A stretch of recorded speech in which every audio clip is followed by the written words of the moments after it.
Willkommen, bienvenue, welcome.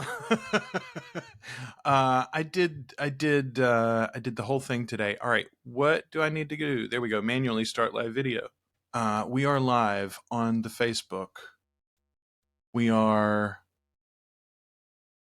live on Patreon, and we should be rocking and rolling.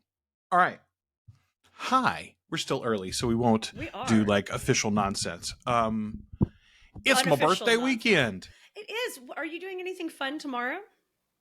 I'm going to make my children watch a movie that they may or may not enjoy. Excellent. I love it. I'm going to eat birthday cake, which I have already started. So like last week, there were like 19 things that piled up on me, Ashley, and I was so heavy. I was heavy all week. I was just like, oh God. So I baked myself cakes, not once, but twice last week.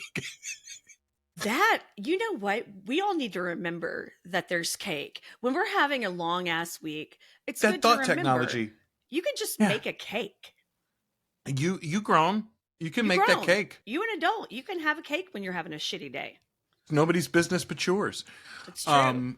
It's private. Okay, I forgot that we've got live stream chat. Yay! Not late this time, but silly early. Like 9:36. Bless. It's so early. Ashley and I talked about it before I went live. Both of us are like 11 a.m. our time is too early for a performance. So you know. Listen, I stayed up late last night, as I generally do on the weekends. I am a night owl, and I am forced into this daytime existence by society, and I fucking hate it. The creatures of the night, what lovely music they make. It's true. If I could get up at like 2:00 every day and then just like do my shit until like 11, I'd be a real happy gal. Right. I genuinely, this is why I think both of us fit so well in the theater world, because you run at night. You just run at night, and you get up early enough in the day because shops close, right? And like offices close, and you do have to do things with the government occasionally. Right. But mostly you exist as a human being, as an entity. Yeah. In the darkness only. That's why it really sucked that Bart Gwynn insisted on having stage combat class at 8 fucking a.m. in the morning. It was my biggest quibble with him, genuinely. The whole time I was in school, I said, I don't know what lesson you're trying to teach me, old man. But I do not care for it. And dance was early too. On Monday, Wednesday, and Friday, dance was after con. Sugar lump. Tuesday, Thursday, I got Sugar lump. You got to get out of that bed. Scream at me about how I was not dancing well. Thank you all for the birthday wishes. Thank you guys for hanging out with us today. So, structure of this, let's see, we are at 11 now, so I can begin officially. We can start.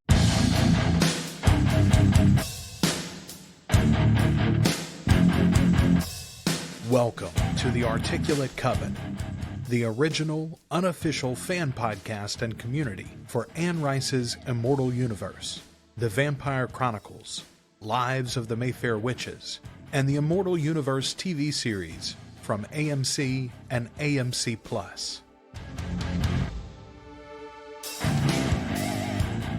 The Articulate Coven is Ashley and Joel, but it's supported by listeners just like you.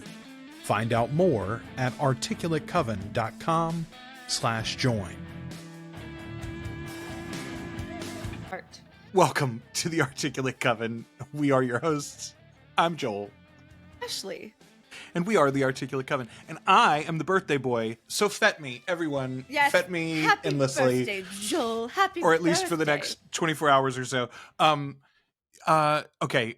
Structure of this thing is going to be so loosey-goosey. I can't even tell you. If you've been part of our live streams before, you know we kind of just roll with the punches. But this one maybe even more so. I was talking to Kelly this morning, and I was like, I don't think I have enough things to do in this thing. Here, I'm choking my internet is what I'm doing, Ashley. Let me see if I can close something. I can close. That's what I was just checking. I'm going to turn my Wi-Fi off my phone. In the year 2025, we should not be having to adjust our lives for our fucking Here's what I'm Wi-Fi. going to do. Y'all, I don't know how to check if this thing is live. Someone tell me in the comments if I remain live on Patreon, if I have now screwed the pooch. How about that?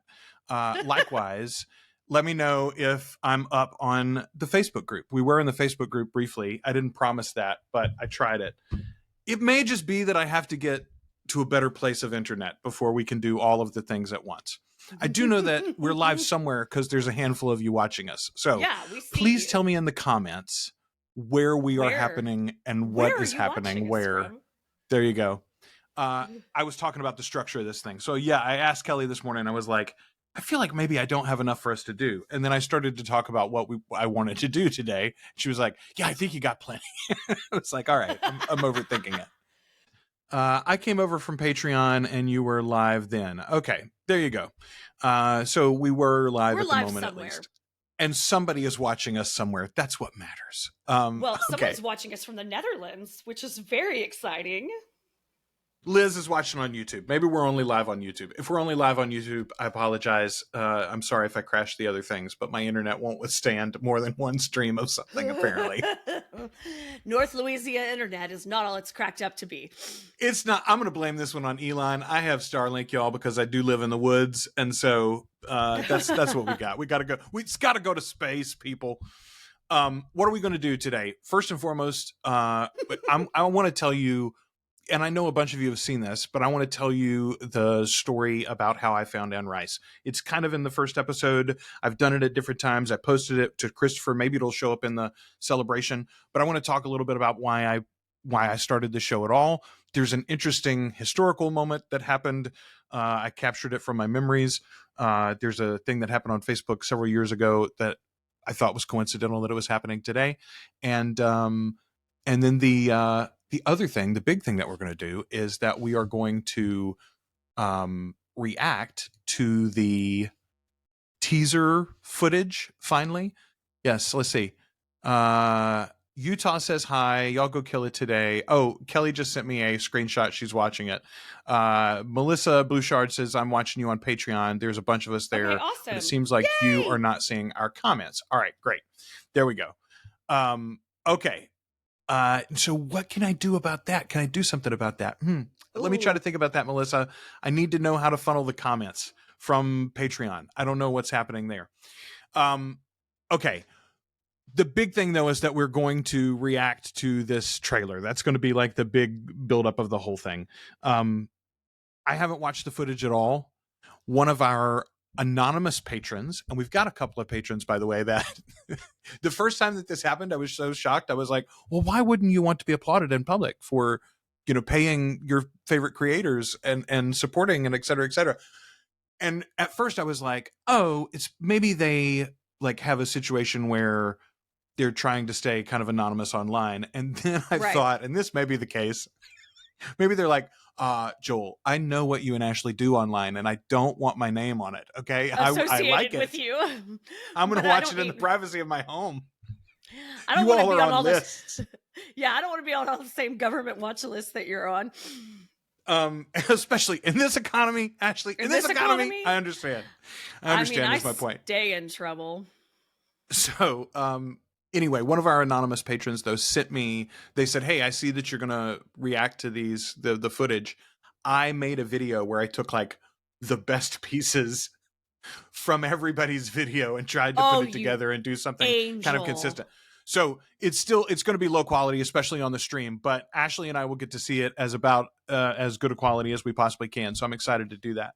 I mean, the one I watched earlier looked like it was filmed in someone's purse. Like, felt like I was like looking out, like, ooh. All right. Liz is watching on YouTube. Yali says, I came over from Patreon. You were live then. All right. If you're on Patreon and your messages really aren't getting through, which apparently they're not, maybe you just want to go over to the YouTube feed. That might be easier on you. And we could definitely see your comments then. So I appreciate you for sticking with it. This is all a trial for me. Okay. We live and learn. Ashley, Joel. First of all, I want you to tell everybody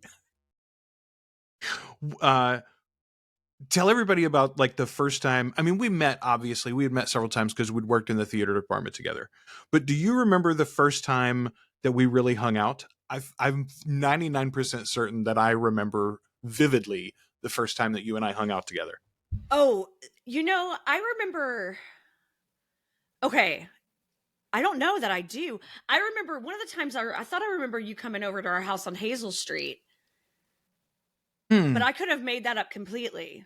No, you're right. In retrospect, I think I came over to your house on Hazel Street with Steven, maybe, when we That were would doing. make sense. Were you doing a one act? Yeah, I did a one act where that Steven directed, and I think maybe he had brought me over to your house. Yeah, that's a good point. That was probably the first time that we hung out, like, But outside of events. Okay, but what The do you one remember? I'm thinking about, though, is I brought you and a handful of other people. I don't remember who else, though, because you and I spent the evening together like we were on like a soulmate date. Because I brought people to my house to watch my stolen from Netflix DVD copy of Jesus Christ Superstar. Yes, I do remember this. Yes. How many times? I watched Jesus Christ Superstar 1,000 times in college, I think. I mean, my God. I watched it a lot too. I watched it a lot too. So I had seen it. I think it ran on like PBS or something when I was a kid sometime. And I had a friend, I've mentioned him on the show before, Sam Cuthbertson, who was one of my mom's friends, and he had great taste in movies. And he told me, he was like, "You're going to like this." And I'm like, "Isn't that the one that's sacrilegious and they burned down the theaters and stuff when they played it?" And he's like, "Nah, that's got Willem Dafoe in it." Yeah, that's the Last Temptation of Christ. Yeah, that one really upset people. So anyway, I watched it that night. Whenever it was running on TV, and then I fell in love with it. I was like, "This is such a beautiful story of Christ." And so when I was in college and Netflix became a thing, that must have been after college when I stole. I don't know how we watched it because I wouldn't have had the DVD in college probably. I don't know. Anyway, I don't know. I think we had a VHS tape of it though at one point because I remember watching it. I don't know, but we had it. Yes, the reason I know that I stole it from Netflix, and maybe the timing is wrong on how the copy that we watched, but there's two things that I kept from Netflix in those years when you got DVDs. I kept Muppets from Space. Yes. Which is so good. I made my kids watch that recently. It's still good. It totally holds up. Look, Muppets always hold up. Yeah, for sure. And Jesus Christ Superstar, the Ted Neely version. And I got to see Ted Neely in person, by the way, do Jesus like because he played Jesus until last week.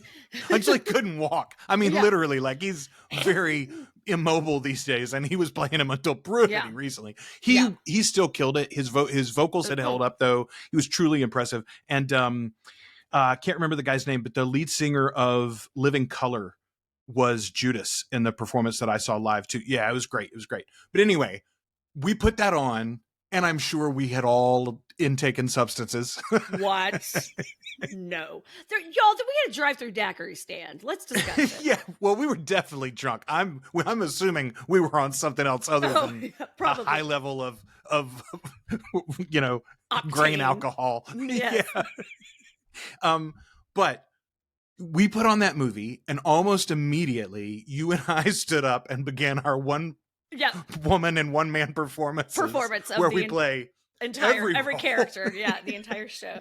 Listen, you haven't lived until you've seen Joel and Ashley sing both Judas's, role and the Pharisees. Yeah.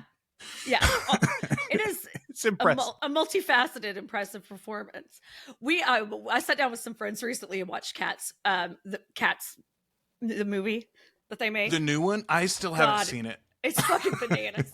My friend Noah watched it. With buttholes or without buttholes? I've heard there are two versions. I don't recall there being buttholes. I don't think I want to see Dame Judi Dench's cat butthole. Right. But it was hilarious because I immediately started singing all the songs and then I had to apologize to everybody afterwards. I was like, I'm so sorry, and apologize to your neighbor that I was singing at full voice. The magical Mr. Mistopheles in here. Crazen Brand says, not me watching on Patreon and YouTube, just so I can comment. Yes, that's commitment, buddy. Me too, Bran. We love Don't even worry about it. Thanks everybody for coming and join us, regardless of the technology. All right, let's see. AC live streams may be the reason I have to switch to a real name on YouTube. Okay. I don't recall there being buttholes needs to be on merch.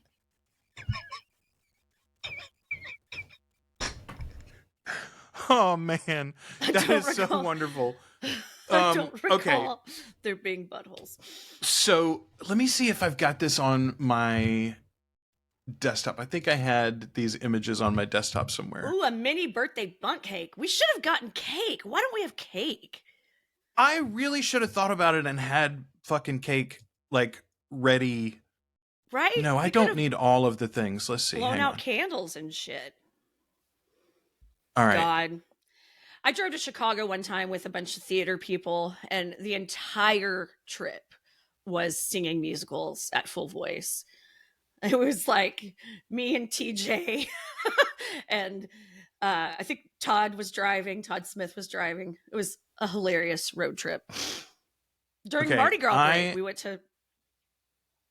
Remember when you guys went? I did not go with you. There was but a big I remember when you all went on that. I remember when you all left for that trip. That's a weird, fun trip. like little time in my head there. Hang on, where is this? I'm trying to share with you all a couple of images here because Baby Joel is very, very silly. Okay, there we go. I can share a screen. I want to share the window. I'm so glad that social media didn't exist when we were in college. Dude, every day I tell my son, "Oh Lord." I'm like, you don't know how lucky you are. I don't need to make this full screen, I guess, maybe. Hang on. What am I doing? All right, stop sharing for a second. Sorry. I am so bad at this. Read comments for a minute, Ashley. Okay. Vamp, woman. Okay, so we've got people snacking on popcorn and a soda and bought a mini birthday bundt cake to watch, which is why I was sad I don't have any cake. All right, there we go. Now I figured it out. This is my window. All right, first of all, you can only see her in here. If I do, there you go. You can see it. Look at her. This is literally my Disney princess. This is what we called her even before we took her to Disney World. Sweet. She's my little theater kid too. All right. So this is the picture that I wanted to share with you all. Yes. First of all, my sister, if she watches anything online, is going to be so embarrassed how ratty she looks right there on Christmas morning. We can only see your knee. It's fine, Jenna. First of all, great big ass glasses, been a pretty constant fixture in Joel's life. Although there was a long period, somehow in college, my vision healed itself and I didn't need glasses for about 10 years. And now I got old and I need glasses again. I think maybe I had glaucoma and I fixed it with some substances. Anyway, this was there's like one disease you're probably not going to get. I'm pretty sure I'm not going to get glaucoma. I think I'm set. So the summer before this picture was taken was the summer that I went and had visited my aunt Anne, and I think I've got a picture of her in here too, actually. It's the summer of Lestat. So this is Anne. She was look at her. She's a spring chicken at the time. Yeah, she's got the more of a breath and Lestat shirt on. So she was living in South Louisiana. She was living in Baton Rouge at the time, and she worked for the state in several varieties over her career. She retired with the state, but she was I think she was a child support officer at the time, I believe. And she was working in Baton Rouge, and she would have me down for like a week at a time. And I would stay at her apartment she lived in like a townhouse. I'd stay at her townhouse during the day, and then we'd go do cool stuff at night. And we'd go visit her friend Gwen in New Orleans, like on Friday nights, the weekends or whatever. Her Gwen Fairchild lived in New Orleans, like for basically her whole life, other than Katrina. She got flooded out, and she came to live with Anne in Bastrop, Louisiana, where I grew up actually for a little while. Anyway, Anne had tremendous taste in books. She was a big Stephen King fan. She and my mom had already talked me into reading Salem's Lot before I read any Anne Rice. I had read like I've talked about this before. Bunicula was like my entry, I think, to vampires, period. I love the Universal monster movies. Bunicula. Right? Bunicula was so good. I bought a copy of that recently at a bookstore. I have tried to get into, there's a cartoon that was made fairly recently, and my kids, two of my kids have told me that they've watched it and it's pretty good. Anyway, I'd done that. I did Christopher Pike, like Chain Letter and things like that. And then Yeah. he wrote the series The Last Vampire, and I'd read, I think 3 of those, probably 4 maybe. And Mom and Ann had told me the stories about the summer that Salem's Lot came out in paperback, and they both read it in like a cabin in Arkansas. Oh no. And they would both, like, they would read Salem's Lot until they were done with it for the night, and then they would have to put it down. And Mom said she would have to basically read a whole Harlequin romance novel before she could then go to sleep. Yeah. And like they would somebody would forget to leave the bathroom light on, and they would both like, well, it's just going to be on all night, I guess, you know. Anyway, she had Tale of the Body Thief in paperback on her shelf. Well, maybe it was a hardcover. Anyway, she had Tale of the Body Thief on her shelf. I pulled it, and if you've read all the books, you know the prologue of that one I think is probably the best prologue. He does this really several times. But the 4th book prologue is so fucking insane when he lines out all the things that he's done at that point. Yeah. And you're like, who? And also he's like, I'm the James Bond of vampires. You know, I'm 6 foot tall and blonde with a too pouty mouth. And I'm like, yes, you are. Anyway, I accosted her when she came home, and I was like, hey man, I need to more know where this came from. More of this, please. And so she told me about Lestat, and she told me about Anne Rice, and she was like, hey, we should go. I can show you her house. She lives in New Orleans, and she's got this big mansion that she owns too. But like, anyway, we'll go see her house the next time we go down there. And we did. And I read the books, and like, anyway, it all comes from her. And for the longest time, my mom has read a handful of Stephen King over the years, and more as she gets older, honestly, but she's not really a horror fan. And so if I wanted to talk about vampires, I had to talk to Anne. It was Ann who gave me vampires, who gave me basketball too. Like, she and I were big sports buddies too. Anyway, I love her. So that next Christmas though, I got 2. I got the one that was specifically for the movie, and then I got the one that was more Lestat focused. I love it. You know, and I wore the hell out of those 2 t-shirts. Okay, I want to share this for a minute because it's so true. Without Jules and Ann, we would not all be here nerding about vampires. Yeah, so man. True. It's so true. I would not have gotten here for sure. I think I may have found some of these books anyway. I've always been a weirdo. I've always been overly theatrical. I grew up in Louisiana, right? So like Anne Rice is a fixture. But yeah, big time. The reason why I wanted to start this damn fan club is because of Anne. So thank you guys. Everyone needs an Aunt Anne for sure. Yeah, we all need an Aunt Anne. Yeah. She's still the best. Provides the gateway drugs. It is so freaking true. All right, there was one other thing that I wanted to do some feedback. Where is my browser? There it is. Okay, first of all, I want to say thank you to Kayla Ann for suggesting that I share the specific clip from Rose. And if you haven't watched our episode with Rose Sinister, go watch that episode. It's real good. But Rose, at the end of it, I let her, and I knew like I was setting her up for this, right? Because she's been loud about it online, but I wanted her to talk about Airbnb. I know a bunch of us are going to New Orleans. And look, by the way, if you've already made plans to stay in a place that is technically an Airbnb on the outside of the city or something, like, I'm not villainizing you specifically. No. I'm telling you, hey, this awareness. Is a thing you should think about in the future, right? Look, yeah. I'm staying in a place that I would normally not stay at this trip. And it's because I have a big group going. And I mean, I am, staying in a house, and that's not normally what I do at all. It's just the situation. It's so funny, Ashley. We've got a friend here in town who we've known for years, who has a house in New Orleans on Julia Street, I think. And Kelly and I literally just yesterday, she were like, why didn't we talk to Quentin about renting his house for you and me and Ashley and Brett? Like, we never even mentioned that to anybody. What were we thinking? Anyway, I think in the back of my head, had assumed that it was probably rented for Halloween already. But anyway. Yeah. And I booked mine through booking.com and all of that. Booking.yeah. I'm sorry. Yeah. No. And And so I really don't fuck with Airbnb in general unless the people I'm traveling with use it, because it does piss me off so much. In Little Rock, Arkansas, where I live, where I am, we bought a house last year, but when we were house hunting, people were buying up properties and flipping them into Airbnb so fast, especially during COVID. It was fucking bananas. And literally on my street that I lived in, which is the middle of the city, I live in Little Rock proper.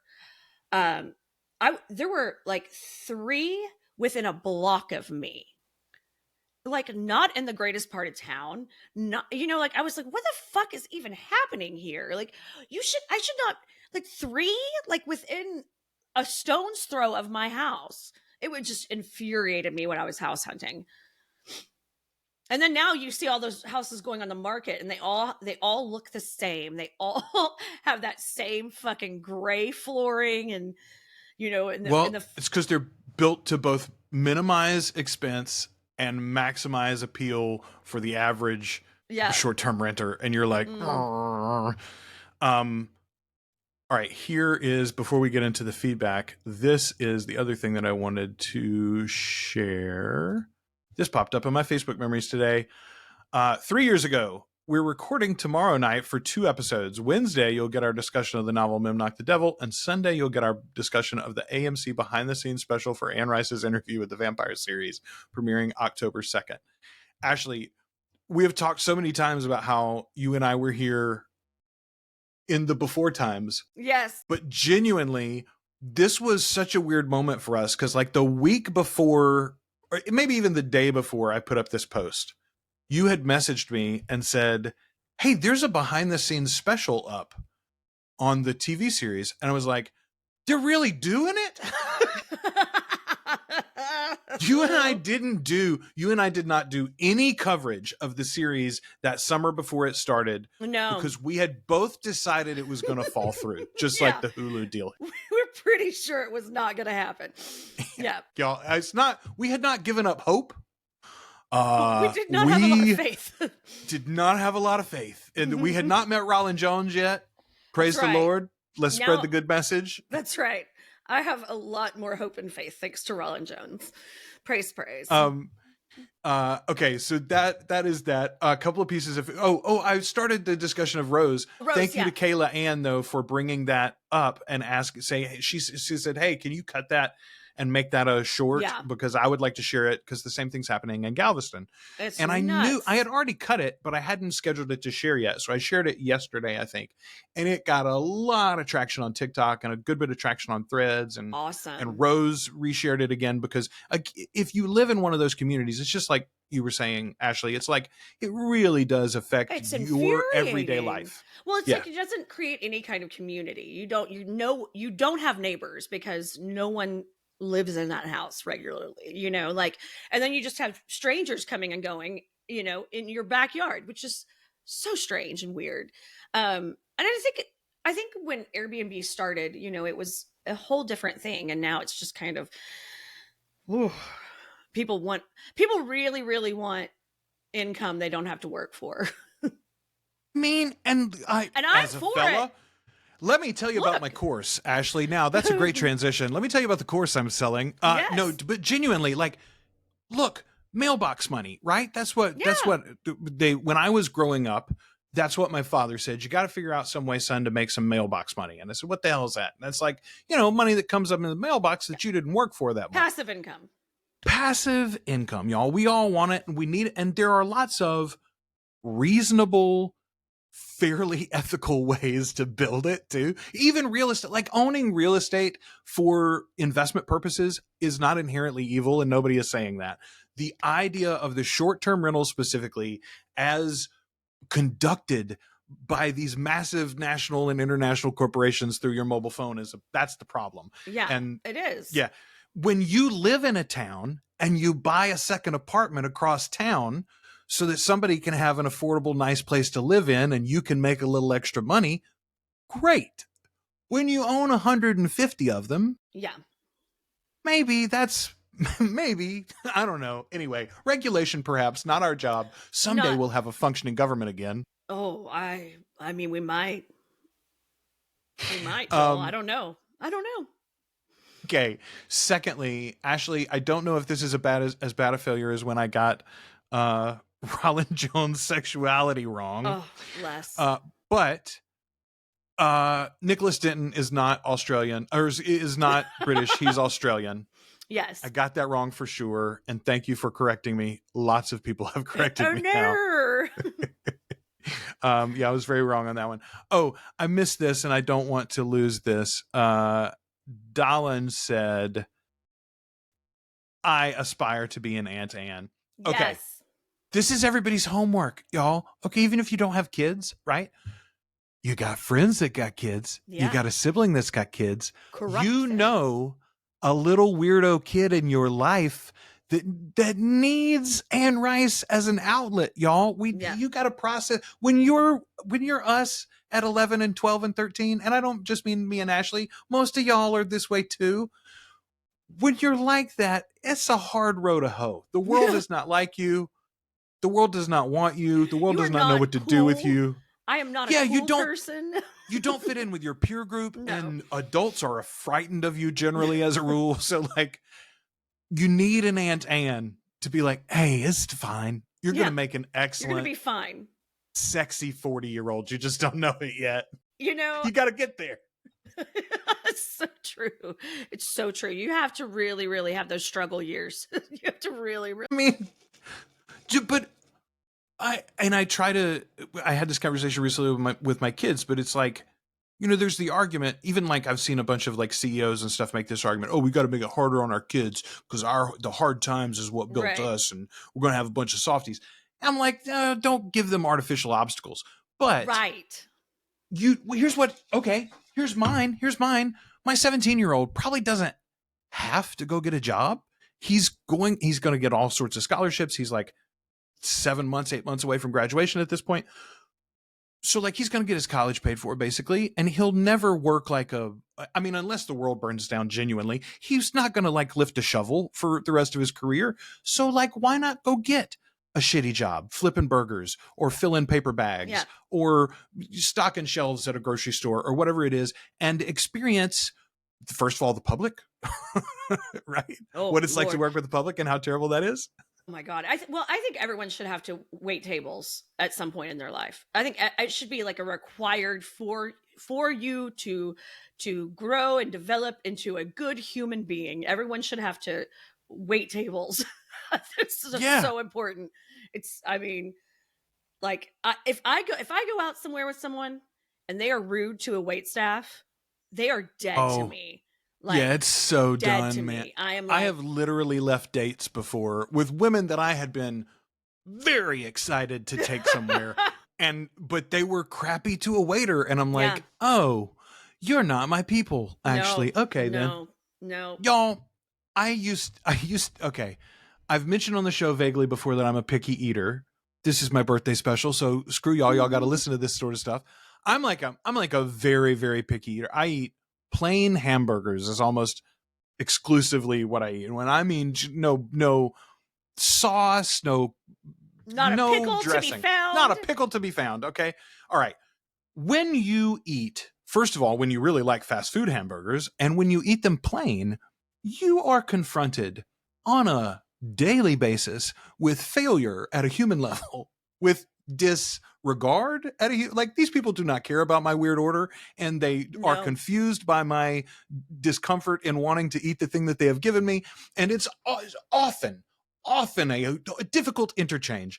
I genuinely thought for a while, and I still sort of do sometimes, that God made me this way as far as like my eating habits, so that I am daily confronted with are you going to be a dick today, or are you going to be nice to the guy who's making minimum wage in this window at a restaurant where the AC doesn't work properly, and management has given them incentives to do things like, hey, will you back up from the drive-through window and pause for a minute, and then I'll wave you forward when your order's ready? I don't know if you've ever been confronted with this. If Burger King does that. But why does Burger King do that? Because Burger King National has given them some sort of like time maximum for their window interactions, right? So that they'll pull you up, they'll take your money, they'll move you back so that you're off the pressure sensor or whatever. And then when your order is ready, they'll move you back up to the window so they can hand it to you and be done. But I'm like, that guy at the window didn't come up with that, right? His manager told him to do that because corporate says that you have to do it like this. Anyway, bad incentives all the way down. And I can be mad about it and I can get my food spit in, I guess, and I can be grumbly all day. Or I can think to myself, that handle your food and beverages. No, right? But I can think to myself though, like, and this is genuinely what I do in that moment. I'm like, boy, what are the systems in place that made this person's day-to-day work life like this? Like, that sucks for them to tell somebody, will you please back up? And no, we don't have these 3 sodas because my local franchise won't order properly. And there's 4 of us running this whole restaurant, even though it's rush hour, because we're trying to minimize labor costs, et cetera, et cetera, et cetera. Like, anyway, like, on all of that. And it's not that guy's or that woman's fault. It's somebody else's fault. And anyway, if you ask why I'm radicalized, it's because I eat at Burger King every day, probably. I learned a lot about humanity working at Winn-Dixie as a young adult. Yeah, that's what we're saying. Stores, man, retail and restaurants. Everyone should have to work in them. If you drink, I think you should have to work in a bar so that you know how to act and behave in a bar too. Yes, 100%. I cocktailed at a bar here in town when I was in between theater gigs for a little while, and I got so mean to people. I got to where I was just mean to drunk people when they were stupid. Like, a guy threw up in a pint glass, and I was like, "All right, grab that. Come with me. Okay, dump that into the trash. Cool. Thank you. Now give it a rinse. All right, now you're going to put it in this cup holder. We're going to send it back to the back." I was like, if people leave their spit cups, I was like, no. Take your spit cup the fuck to the trash can, bruh. I'm not going to yuck somebody's yum, but I have never understood chewing tobacco, y'all. And now they're doing the pouch. I guess with the pouches, maybe there's less. I don't know if you do a spit cup with the pouches. You don't do a spit cup with the pouch. Look, listen. Do you do a little zen, do you? I do. Not a lot. I'm in trouble. Like, I'm going to get in trouble for not a lot. No. Look, but like, let me just tell you, I think it's fascinating that they reinvented it in a like a more sanitary way. Well, and I mean, it's just like a little zip of energy. Like, cigarettes do not do what Zen does. Like, I have never been a smoker. Like, that's the other thing, Joel. I have never been a smoker. Like, not even in college when everybody was smoking. I've never been a smoker. I tried to explain this to my kids the other day, how when we were in college, especially, and it was probably even worse when you first got there. When I first got there, though, we were not a decade out of the buildings all having banned smoking, right? That was still fresh for the faculty, at least, and for some of the students. And every single building on campus would be enveloped entirely by a line of people just chugging away, and a furious cloud. Like, it was so unbelievable. So I had not smoked. I smoked for like 5 minutes in high school when I first found a store that would sell them to children. Right. And then also my Camaro had a really great hiding pouch. In front of the transmission, there was an ashtray, and you could pick up the ashtray like to empty it. And it was just an empty cavity that was covered and enveloped by the leather bag of the protecting the transmission gears, right? So it was literally like a great big leather bag for goodies. So you could put like a whole bottle of liquor down in there, several packs of cigarettes. I don't think I ever put a carton down there, but I definitely had packs of cigarettes down there, and I absolutely had bags of weed in there at some point. But anyway, I smoked for a minute in high school, and then I smoked when I got to college because literally everybody else smoked. I was like, well, I'm going to sit out here on the stoop and talk to you, so I'll smoke too. I sat on the smoking stoop with everybody. Like, the front steps of our theater building was just littered with like miscreant theater majors smoking constantly. And then like somebody like David Wiley would come through, like our voice teacher, and just like fucking read us the riot act. Destroying your vocal cords. I want to praise the Queen of the Damned here. Nancy says, and I'm going to show this again. Nancy says, not eating hamburgers with lovely cheese and mayo is against Jesus. Nancy, we're just going to have to disagree on this. I don't know about you, but those wafers are not incredibly flavorful, and they're definitely not very wet, right? I'm saying Jesus's food is nice and dry, nice and plain. You are definitely. I'm justifying here is what I'm doing. Yes. So, the cup. Yeah. No, I didn't. But I would like just order drunk men around. Like, I really did learn how to take less shit working there. Any hobby that requires a spit cup deserves a raised brow. True that. Yeah, that's fair. True that. I remember the McDonald's ashtrays. Yes. Yeah. Or in planes. I forgot the date because I did not fly a lot as a kid, but I looked this up the other day. The airlines national, like across the nation, they didn't all ban it together until like 96 or something like that. Yeah. Like we were almost grown already. Oh, anyway. Well, I worked in a restaurant that had smoking sections, like it's not a thing anymore, but my God. I tried to explain that too. I was like, no, they would just be right over there. And there would be like a half wall between us, because smoke doesn't float around or anything. And here's the thing.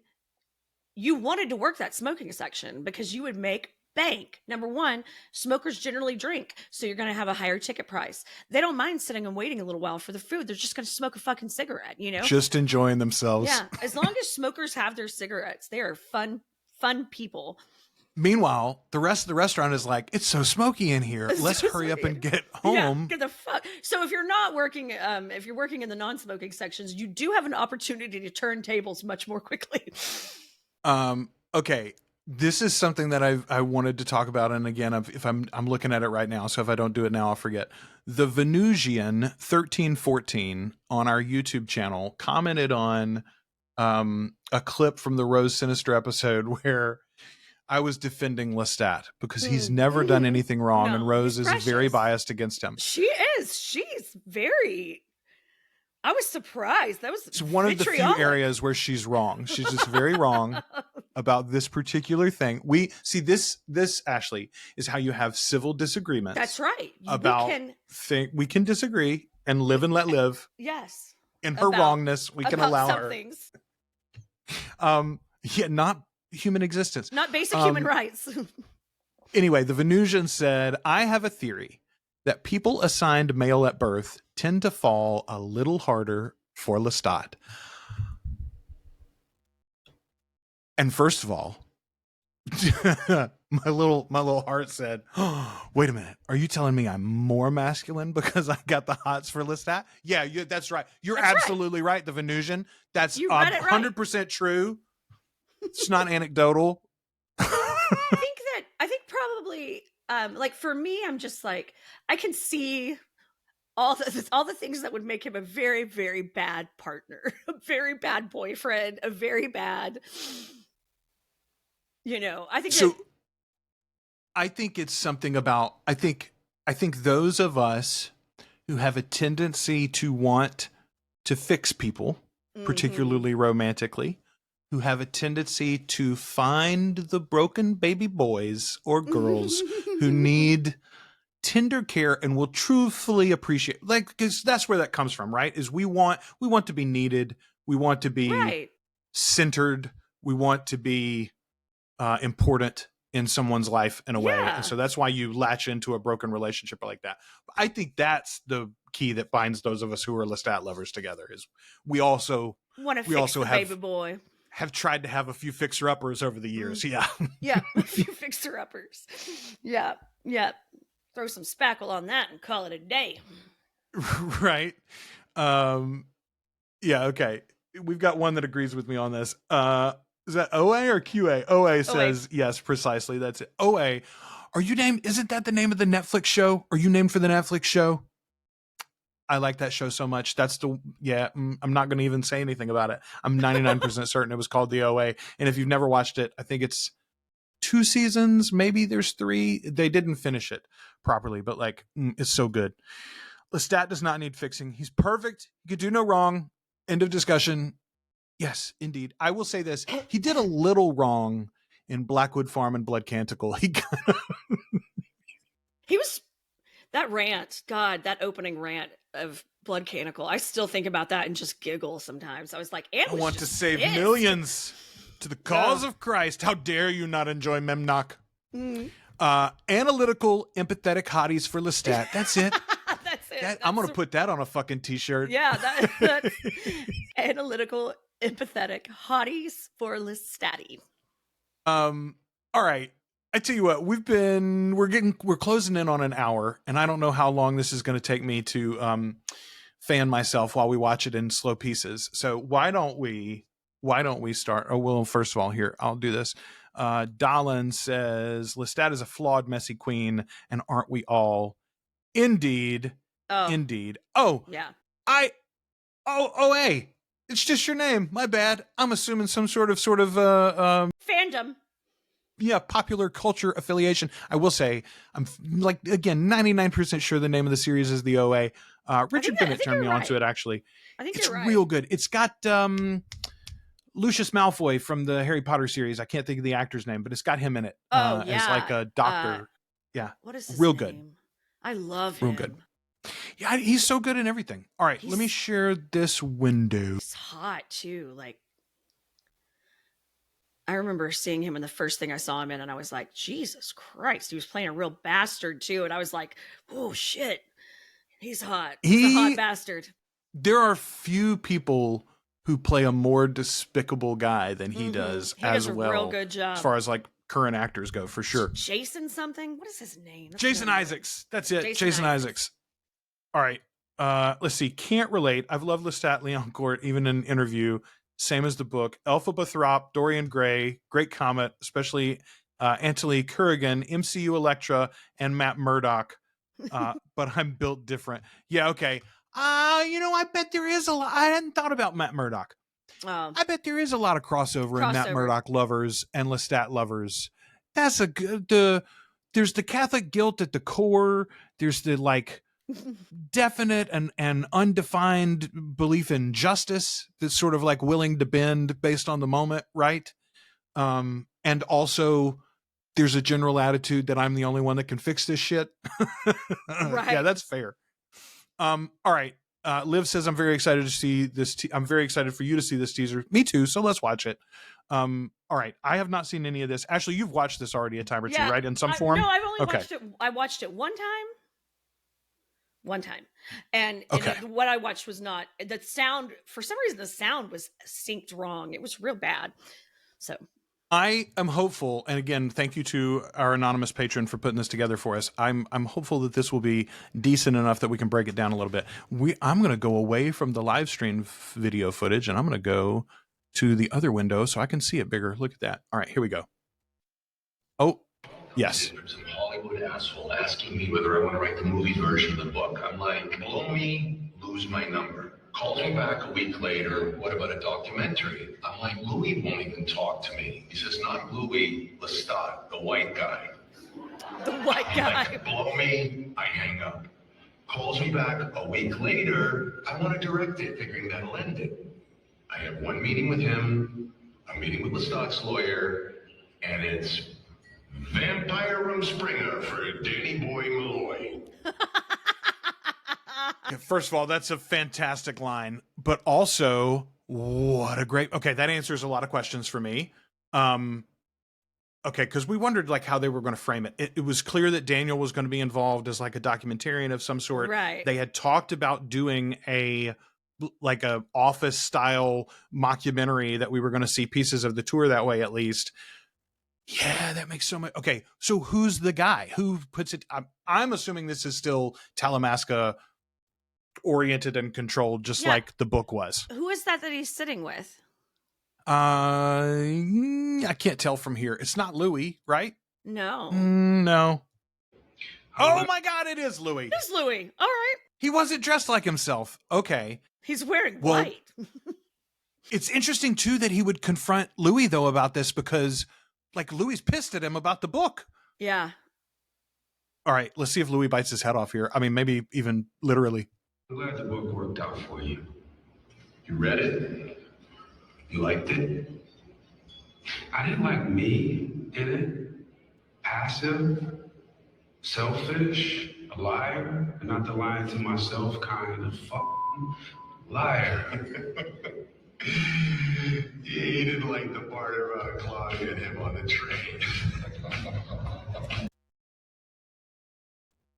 You didn't like the part about Claudia and him on the train. Okay. So first of all, I told y'all Lestat didn't do that shit.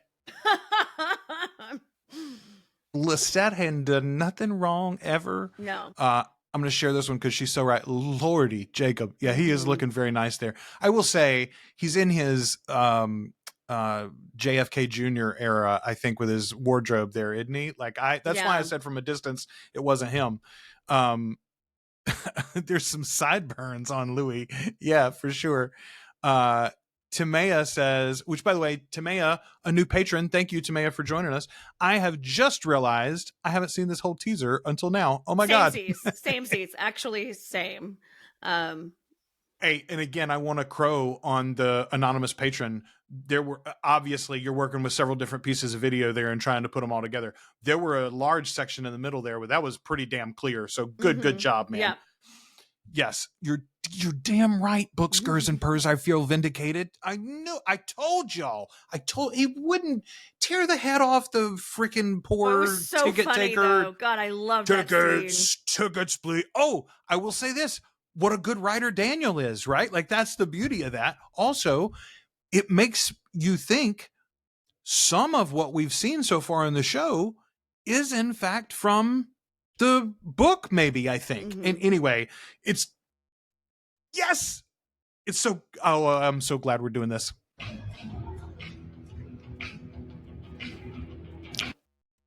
Wait a minute. Did they just bring me out of Lestat's mouth? Yes, they did. They 100%. On my birthday. On your birthday, Joel. Praise. What a treat for yourself. What a friend we have in Rollin.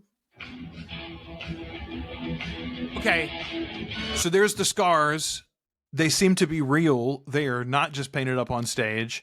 This is a drug trip of some sort, right? Like he's on something here is my guess. Or full of blood. Yeah, maybe he just sucked somebody dry. Oh.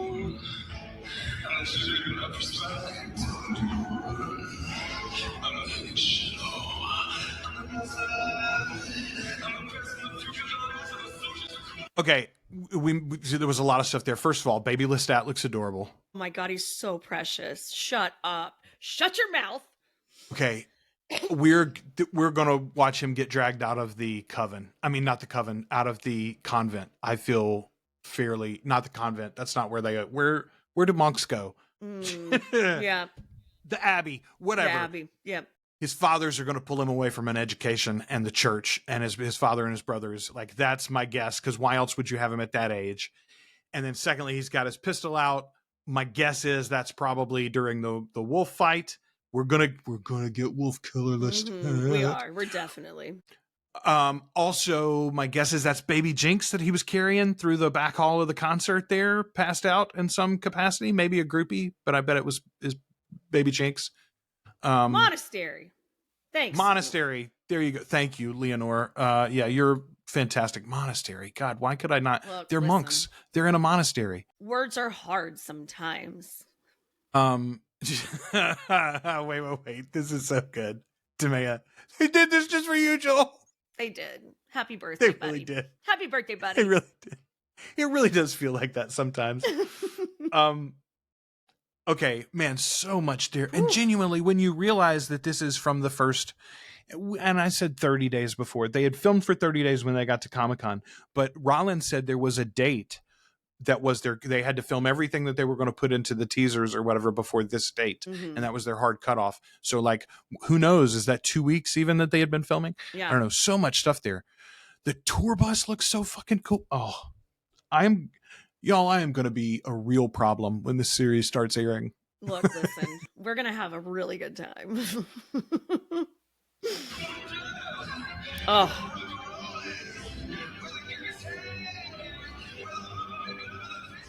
Okay, there's our Gabriella in the crowd at one of the concerts, which I love. You can see her eyes. And then here's the wig that everybody is making fun of. Yeah, you've taken an actress who is still quite beautiful and in her prime, and you're trying to make her look a little weathered in the show. And probably sick. She's ill. Yeah, she's ill. This is towards the end, right? So that's why you're getting this. Yeah, I don't mind it. And God, she's going to be so much fun with him. Mm-hmm.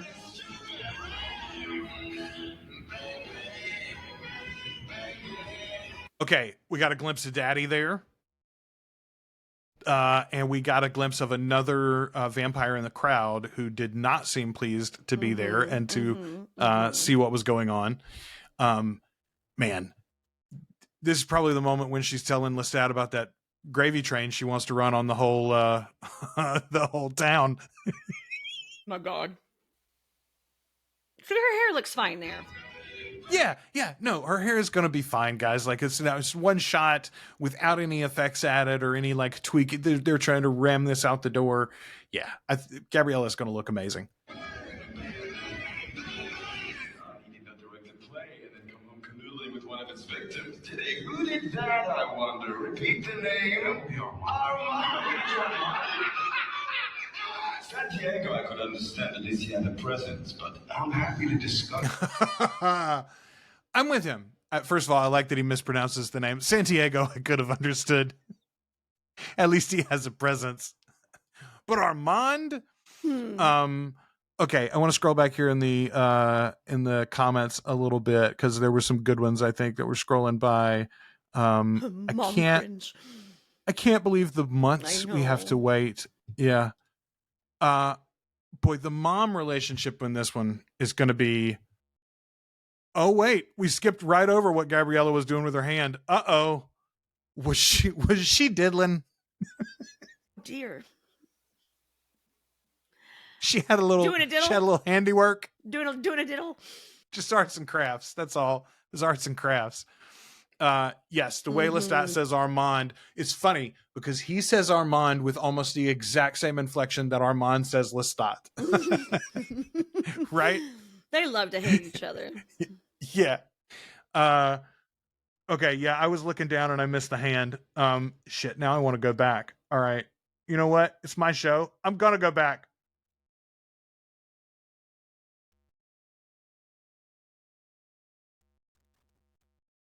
In his pants? Is that what you're talking about? Oh my, it sure is. Oh dear. It sure is. Well, what an introduction to Our Lady. First of all, okay, look at her here. Like, good Lord. How can we be so lucky, Ashley? A long time we waited for this, right? Like, come on, man. We didn't get her right in the we didn't get her. Is she even in the movie at all in Queen of the Damned? I don't think she is. No, she's not. She's not. Yeah. It's just another problem with that movie. Oh, and we get our vampire eyes, and then our boy is sitting there bleeding, by the way. So I'm assuming this is post-wolf attack, and she's like, thank you for handling them wolves. Now let me show you the booby prize you've earned. A lifetime of mother cringe. Oh my God. I mean, and more than a lifetime. You got All right, so there's Daddy is my guess. There is it's not the Marquis. Is that his title? What's Daddy's title? Yeah, I think maybe, yeah. I think he is a Marquis. Tending the garden. Lestat's giving Laura Dern energy and I'm living for it. Yeah. By the way, Leah says we are not misreading that. That is exactly what's happening there. Little pocket pool. Little familial pocket pool. All right, that is not in the novel. You novel purists, you want to get mad at something. Don't just get mad about the black man. Yeah, I'm guaranteeing you she's telling a story about that train ride she wants to be on.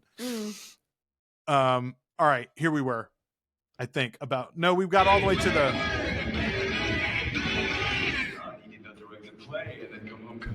one of its victims. Who did that, I wonder? Repeat the name. Armand.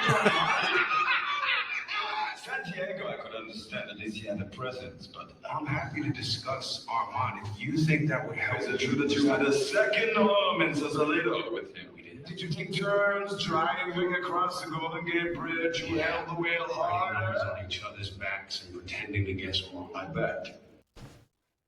Well. Okay, I did hear part of this exchange. All right, first of all, let's get there. Leonore, I really don't like the way they present Gabriella. She looks like the character of Patricia Arquette on Severance. You know what? That's fair. I'm a big Patricia Arquette fan. Love her. And even as weird as she is, especially in the early parts of Severance, I think she's hot right there. The only daddy here is Daniel. I'm sorry, I choked.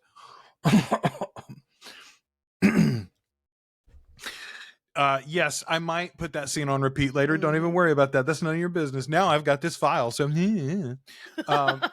shout out to the violin. Yes, the violin on stage we missed. Yes. It's hard to hear the dialogue right there, but there's a back and forth between Lestat and Louis about what Lestat or what Louis and Armand were doing, going back and forth across the Brooklyn Bridge. I believe all of those are like double entendres and specifically like gay scene references. There's 3 or 4 things about writing our name on each other's backs and guessing it or something. Anyway, the San Francisco Bridge, Golden Gate Bridge is a reference, and the back and forth is a reference, and I think the writing on the backs is a reference. Yeah. Leonore says, no, nothing against Patricia Arquette. I always read Gabriella more non-gender conforming. Okay. Definitely. I think that will be the big interesting thing about the portrayal. The actress is so lovely, first of all, and they are clearly playing up the incestual nature of the Gabriella Lestat relationship. With that frame, is she going to be as transcoded as Gabriella is in the books? And that will be interesting to see. Okay, I truly hope we get a scene of Lestat and Daniel also driving on the Golden Gate Bridge.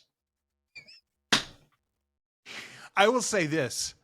It will be, for TV show relationships, it will be much more fitting for Lestat to seduce Daniel and to have a dalliance because of what it will mean for Armand than it would have been in the books, right? Lestat and Daniel don't really have much interaction in the novels at all.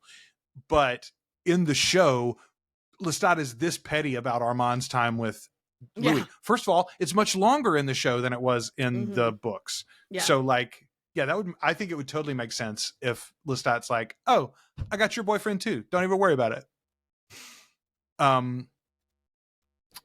Patricia Arquette in Stigmata.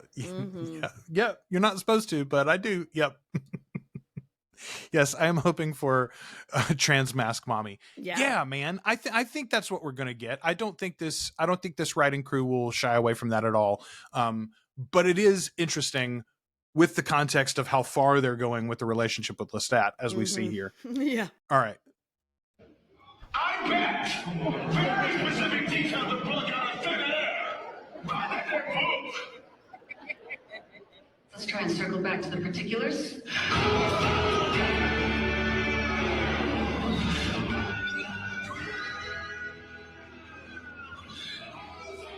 Blood piss. We got it right there. Somebody told me that it was coming. First of all, I thought for a minute that it was a warning about my 44th birthday. Blood piss is coming. They were like, watch out for the blood piss. I was like, oh no, is that a thing? No, that's blood piss for sure. That is blood piss, yeah. Also, here's our Nikki. Darling Nikki. Man, I am so excited that this early in the filming, they already had this much flashback stuff, which tells me that it's not going to be a little bit, right? We're going to get plenty. We're going to get plenty. I'm very, very happy about that.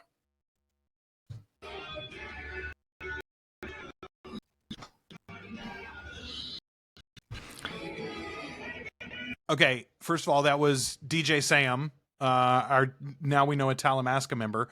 Loving these Dwayne Wayne glasses here. Ooh. Very, very fond of those. The way he says, I bet lives rent free in my head. Yeah. Makes a great point. I think she'll be a switch, Gabriella. Yeah, because first of all, in the modern day, I think we are absolutely going to see them dressed Met Gala style, the three of them, right? Louis and Lestat and Gabriella, all like the head of the court, so to speak. And that will most likely be a very feminine outfit that Gabriella is wearing. I do think, though, we're going to get her in like her, I don't know, adventurer mode a little bit too. Yeah, I hope so. I mean, I certainly hope so. I mean, we were rooting for Blood Piss. I missed the memo. No. I was so shocked by the blood piss, frankly. I'm for the blood fluids, though, right? We've seen this already in the show. They cry blood, which is accurate to Anne Rice's universe. But I think it is sort of important. It is one of the things that makes them other and grotesque in a way, which are very few and far between in Anne Rice's world. As a general rule, the Immortals are lovely and perfected and almost angelic. Like, even think about, we talked about before how they'll come out of the ground and they'll shake loose the dirt, or like several times Lestat talks about like scraping his skin to clean it, but you don't get the sense that they're never grimy. No. Right? They're never, you won't lay down with them and think to yourself, I really would have preferred they took a bath first, as a general rule. So the blood fluids is like the one place where you're like, oh, okay. All right. A little ick. Yeah, exactly. Okay, let's see. Les looking like a member of Color Me Bad in those glasses.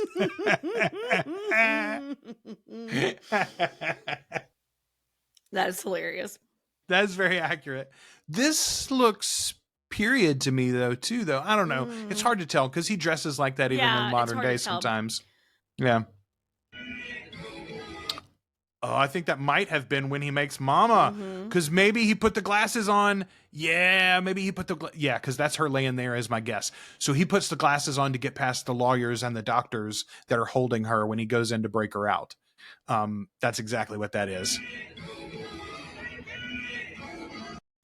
Where we going to the club? In the club, we all fam. That's right. Call me mommy.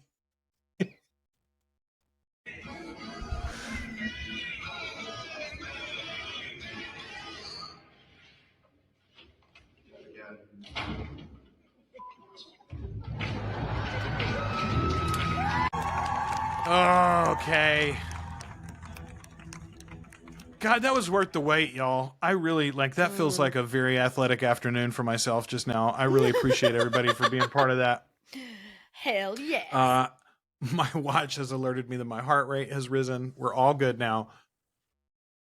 So first of all, not just the blood piss, we get a whole, one assumes that's probably a blood vomit situation after a long night of partying there when he's all over the bathroom. Yeah. Yeah, that's a lot there at the end. Love Mama with the fangs. I'm down for it. I also love that the glasses are similar to what Louis wore in season 1. Can't wait for all the future comparison posts. Yeah. Breaking down, boy, especially if they give us a handful of scenes from the season 1 and season 2 storylines, but retold through Lestat's lens, that's going to make for a great YouTube video or two, y'all. I'm very much looking forward to that. Woohoo. We need a I Want to Sex You Up cover. Sex you up. I could be for that. Thank you very much. Dream Louis. We missed Dream Louis in the crowd. Okay, we missed Dream Louis in the crowd. Yeah, good call. There's in the crowd. I did see him in the crowd, but I didn't think about him. The fact that his wardrobe's different. So we're gonna get a Louis as conscious as well. I said that's how I suspect we're still gonna get Delaney Hales back, but maybe not. Robespierre adjacent glasses. This is because I am normal. We're all very normal. We're normal. You're normal here. You're normal here. Mira, don't even worry about it. That's right. Yeah, that's Gary Oldman Dracula with those glasses too. Absolutely. That's very much what I think they were referencing in season 1 with Louis. Lestat is not going to have a good time living the rock star life. It sure seems that way, doesn't it, Tamaya? Listen, it's hard. I think AC/DC said it best when they said it's a long road to the top if you want to rock and roll. Yeah. Yeah, it's rough out here, man.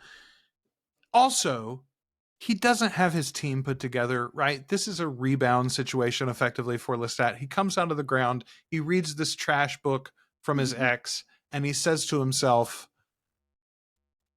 I'm going to go sow some wild oats and run a few trains myself. I think we already know let's go. We've been told to expect orgies. So Yes. I need Lestat covers of 80s and 90s R&B, specifically Return to the Mac, but Return of Lestat. Darling, you win the day, sir. There you go, right there. That's our winner. I think we'll just go ahead and wrap it up and call it an afternoon, folks, as a matter of fact. God.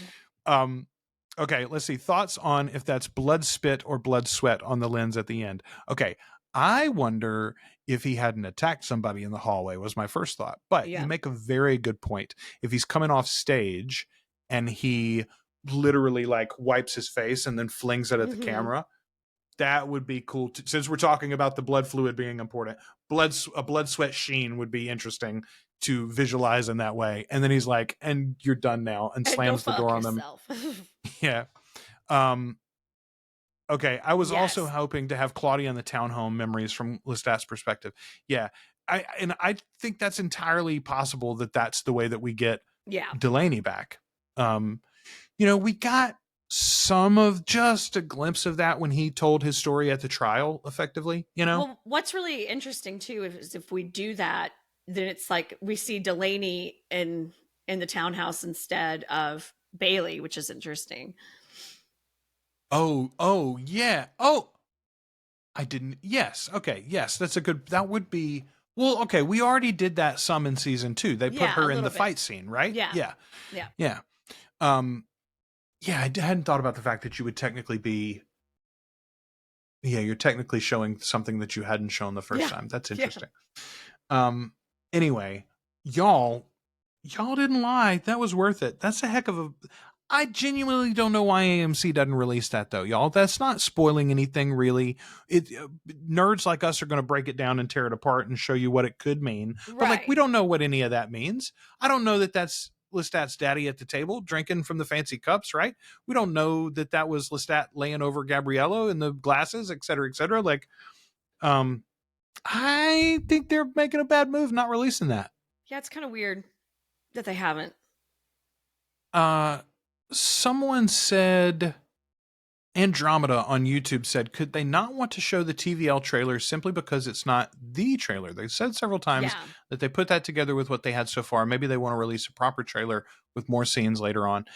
I just don't think you're harming that. I mean, you're probably right, but I don't think you're harming that by doing the other. You should do both, I think, honestly. Boo for them not releasing it. Thank you to our lovely patrons who put it together for us so that we didn't have to wait. There you go. Just have to watch it dirty. That's all. Okay. I hinted at it earlier in a terrible transition when I was talking about selling things, but I do want to mention it since I'm on here because I'm offering something special for the Coven members. If you are a member of our Facebook group, if you're a member of the Patreon, which by the way, you don't have to be a paid member of the Patreon, you can join for free. That means we can email you and we can send you notifications for things, special events, especially if you're going to be in New Orleans. That would be a good idea. Although I will say I have figured out now how in the Facebook group to make events. And my thought is I'll probably put like whenever I'm going to be at Cafe Beignet or whenever we're going to go out for drinks and stuff, I'll put those events in the Facebook group as well. But hell yes. All of that to say, if you're one of those groups, if you're on the Facebook group, if you're in the Patreon, either way, you've got access to my early bird special for the course that I'm offering right now, all the way until November 1st. So like if right now is not a good time to buy, but next month you got a paycheck coming and you want to get in, then cool. You'll get the same good price. But here's the other thing. If you can buy early, if you can buy before the end of September, you get one seat for yourself. I'll give you a free seat for somebody else to share as a bonus. And look, if two of y'all want to go in and get that together, that's cool. You can split it for $125 a piece or whatever. $250 is the early bird price. You'll get 2 seats for that if you do it before the end of September for Patron members, or for our Coven members, I should say. And yeah, here's what we're going to do. The eventual price is $600, by the way, so you're saving $350. 6 weeks of classes. I'm going to do video lessons at the beginning of the week that'll go out for everybody. You can watch it anytime you want to. And then there's a little homework project that goes along with that. And then at the end of the week, we're going to schedule these live calls based on the class members themselves. I'll poll you and see when's the best. And then we'll rotate a few different times, just like we do for these lives on our podcast. So we'll have everybody will get a chance to go to at least one of the lives, and hopefully we'll have the most of the group for every one of the lives. But each week we'll have a live call together, me, the class members, and we'll talk about like our successes from that week, our troubles from that week, questions that you've got, anything like that. We'll try to cheerlead each other a little bit. That's my hope. It's really good. The point of the class is that I think everybody's got a message. And generally it's aimed at business owners, in particular brand representatives, entrepreneurs, people that got a side hustle or a main hustle, and they need to promote themselves. They need to be out there selling every day. But this honestly could go for somebody that is trying to do something like what Ashley and I have done, or Ashley, you're about to launch, another podcast that focuses on true crime. If you've got a message like that you want to share, this could work for you too.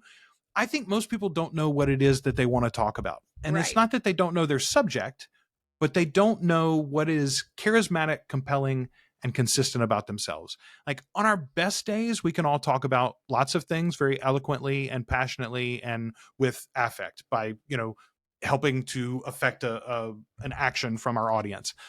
But what can you talk on your worst day? What can you, as Ashley and I did today, roll out of bed a little foggy-eyed and then opine for an hour about, or make a consistent and concise pitch in a minute that is also affecting? That's the core of your message. So I want to help you find that. I want to help you get comfortable shooting on camera. And then I want to show you how to publish that message both through recording and editing platforms and the platforms that you host the content on, YouTube and the various podcast apps. We're going to do it in 6 lessons, starts November 1st, and it goes, it'll be done before Christmas vacation. Anyway, if you're interested in that, there'll be links in the show notes for this wherever you are. You can go to our Patreon. You can find a post about it. You can go to our Facebook group and find a post about it as well with all of the links. So thank you very much for that.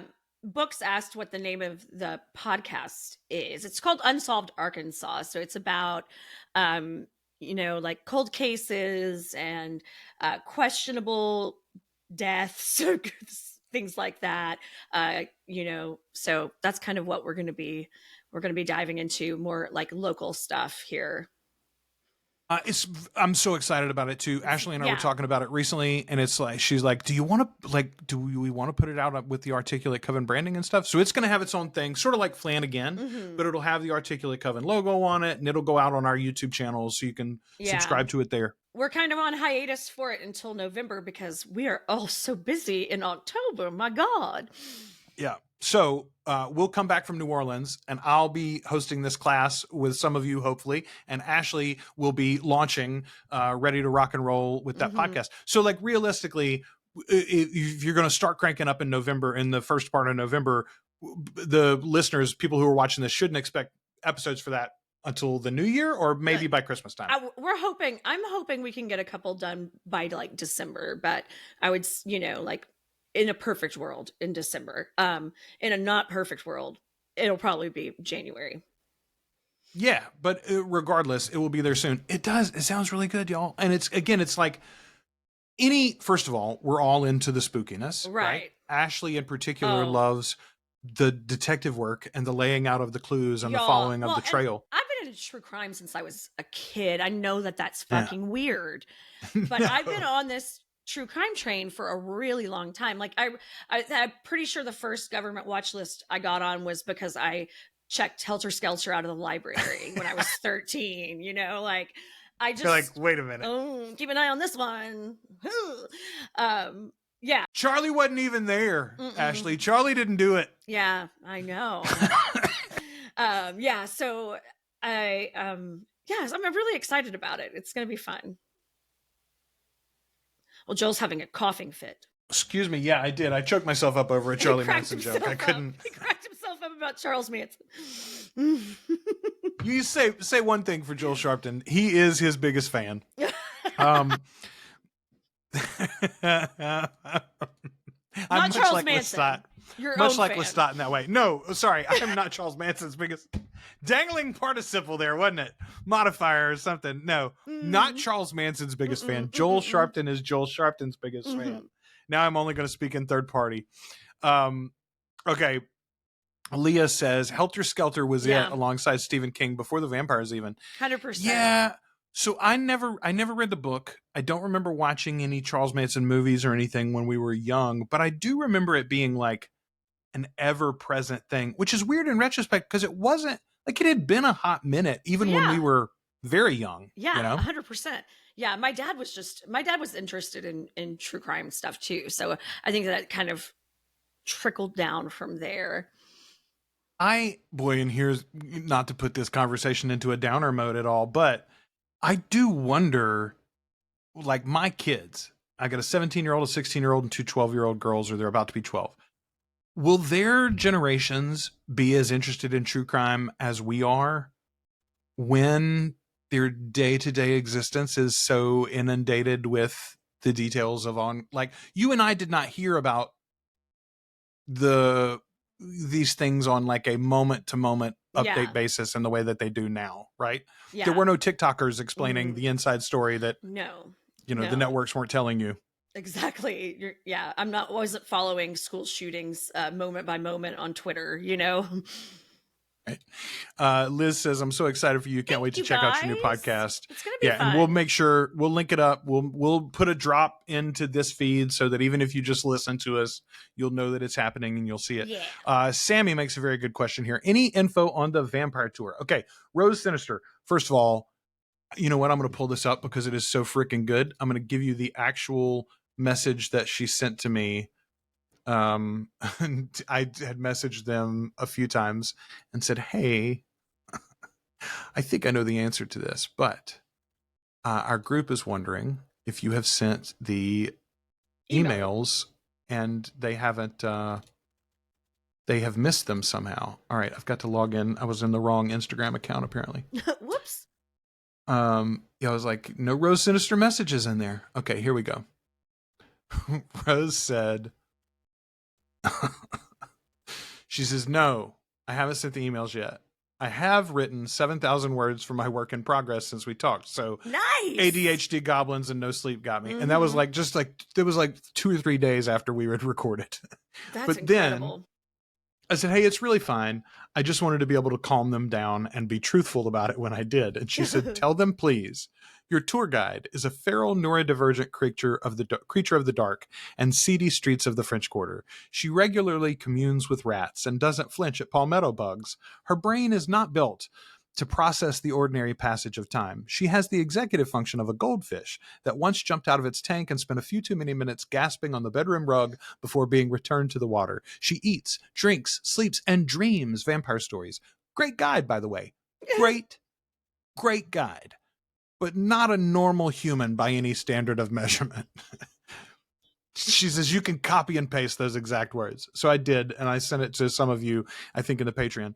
But so anyway, no, there is no update on the vampire tour. It is going to happen on Saturday, the 1st of November, 3 to 5 p.m. will be the tour. So you'll have a 2-hour window between the tour and the event itself. If you had answered our poll on Patreon, I think I had 16 entries on the poll when I closed it and sent it to her. If you were on that poll, then you should get a slot, and probably you will get offered a +1. Now, she may fill up the extras before she gets to the bottom of the list, and so you won't be offered a +1. But that's what I told her. I was like, hey, most of these people have a spouse or a partner or their brother that they're bringing with them on the trip or something like that. So anyway, yes, that's the plan. I looked the other day, Mandy Taylor is at the top of the list. So like Mandy's name, she'll get her email first. And Mandy, you'll have, I can't remember what Rose said. I think she's going to give you like 36 hours or something like that to make your payment and buy your tickets. And then she'll go further down the list as she fills it, until she fills it up. That's it. The city, I believe, limits us. I don't misquote 25? Me, but I think it's 25. I think it's 25 people for a tour. Now, I will say this. If you know for a fact that you didn't apply to that poll, Or you can go, the poll is still up, I believe, on Patreon technically, so you can go and look. And if you have not replied to it, if you didn't answer it and you don't show that you've logged an answer for that, that means you are not going to be on the list that'll be reached out for those tickets. So my strong suggestion to you is if you want to make a vampire tour a part of your trip, then go ahead and book with her her company, Haunted History. Mm-hmm. You won't be with Rose that week because she already took the whole week off, and ours is the only tour she's doing because she wanted to just enjoy the Anne Rice celebration of life. So I love it. we're going to be lucky to have her. Everybody else, if you didn't answer the poll when we first posted it, that's my suggestion is like, hey, go make those appointments. Hey, I've been meaning to make a video about this and I just haven't. So we'll do it right here while we're on the live stream. Two other things that I have been talking to folks about as good ideas are View Orleans and what is the other one? Storyville Museum. Yes. So, and you can go to. There's a museum of death there in New Orleans as well. That's really, it's dark. Like, it's not going to be for everybody, but if you got a little dark black heart like me, you might enjoy the Museum of Death. I didn't even know there was a Museum of Death. Honestly, there's I lost so Brett many in good there. ones. I lost Brett in there, and then I found him, and he was sitting on the floor with a binder, and he was reading Jeffrey Dahmer's confession. I was like, damn. Leah says, I'll be there. Just worried it ends up in spam. Better not fail me email. Yeah, watch. But look, genuinely what I'll do is like when I know the emails have started going out, I'll mention in the group, hey, if you're watching for a Rose Sinister email about the thing, they're going out. So be watching your email, check your spam filters, etc. All right, let me share my screen here with you. All right. Ooh. First of all, I love this tagline: "Lewd and abandoned since 1718." Oh, I really want to go to this. Okay, so the Storyville Museum, the tickets are $31.50 for general admission. However, you can get a group discount if there are 6 people or more, I believe is the limit. I had this right in one. Let me see if I've got it here. Plan your visit. There's a gift. I mean, there's a group rates, I think, somewhere. Oh, come on. There we go. Groups of 6 or more. Okay. So for Storyville Museum, if you get a group of 6 together or more, you can get a discount. You get $5 off. So instead of $32.50, it's like 26 and change, right? And you don't have to do that with us necessarily, right? So I think I will probably try to go to the Storyville Museum at some point, and I'm for sure going to try to get 5 or 6 of y'all to go with me so I can get it for cheaper. Right. That's one thing that you can do, and you can set that up with your own little group anytime you want to and still get that discount. It's like 7,000 square feet. I think they say a plan for an hour and a half to 2 to go through it for Storyville. And StoryvilleMuseum.com, you can find it. They got all the details there. You can arrange in the group if you want, or get with some folks that you know from the group, or talk to us about when we're going to go for sure. Kelly and I have talked about it, and she's not certain that she's going to go to both of these events. She might pick one or the other. She's like, whichever one I don't pick to go to, I'm going to feel bummed and left out. So she might end up going to both. View Orleans as the other one. Okay. And this has a great, let me show you this group rate. All right. So if 10 of us go, or more. And I think for both of these things, by the way, we don't even have to plan ahead of time. We can literally go to the, front desk and purchase our group tickets together if we want to. I know that's the truth for Storyville. I believe it's the truth for View Orleans as well. So for group tickets, though, this is so cool, and it's a pretty good package. The all-inclusive, you get 10% off the all-inclusive package if you get 10 or more people to go together. So there's a 30-minute guided tour. You get a complimentary signature drink in the cocktail lounge, which Rose mentioned on our episode with her, that it's the bougiest place to drink in New Orleans, but it's honestly worth it.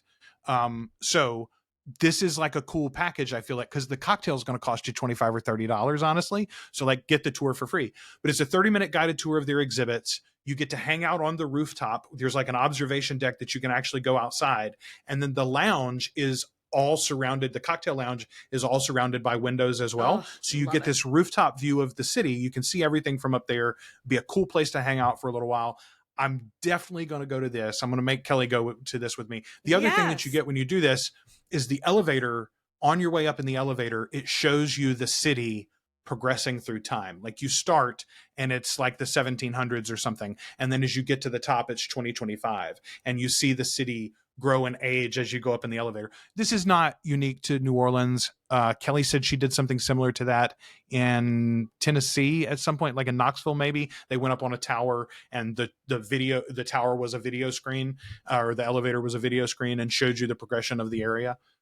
Anyway, really decent rates if you think about the drink as an addition, I feel like, and we'll save, $5 or so y'all. by doing that. Anyway, strongly think those two are going to be on my list of little things to add in. Yeah. Let's see. I'm so jealous. I miss the States, but I'm scared to come back right now. I understand. It's a Olivia. fucking mess out there. It's the worst. Mhm. It is the fucking worst. I mean, genuinely, I live in Louisiana even, and there's a little part of me which is like, I don't know, is the National Guard going to be in there while genuinely they might. Yeah. Trump is talking about sending the National Guard to New Orleans, and I don't blame anybody. I don't blame anybody for canceling their plans or not making the plans to begin with. So relax on that and don't feel too bad about it. Live vicariously through us, and someday you'll have all of these plans lined up so that when the world is a little more normal again, you can come and enjoy yourself. Go to the Carousel Bar at the Montleone and have a Sazerac in memory of Louis. Very good idea. I will also the Carousel say, Bar. It's so hard to get into, but it's so great. I'm not really a Sazerac fan, to be very frank with you, but there is a Sazerac experience. And I think you should totally try to make, if you're a cocktail person, you should totally try to make that one of your things too. I think it's free to go through. Like they'll give you a sampler and you can go through the little events and they show you like the history of the Sazerac in the city and hilarious. Why New Orleans is so important for cocktails. Melissa, don't be scared. Genuinely, look, first of all, my whole life, I have heard people that are scared of the city of New Orleans for various reasons, right? And since I was a child, I have known the following things. Don't go down an alley alone. Don't go where there aren't street lights.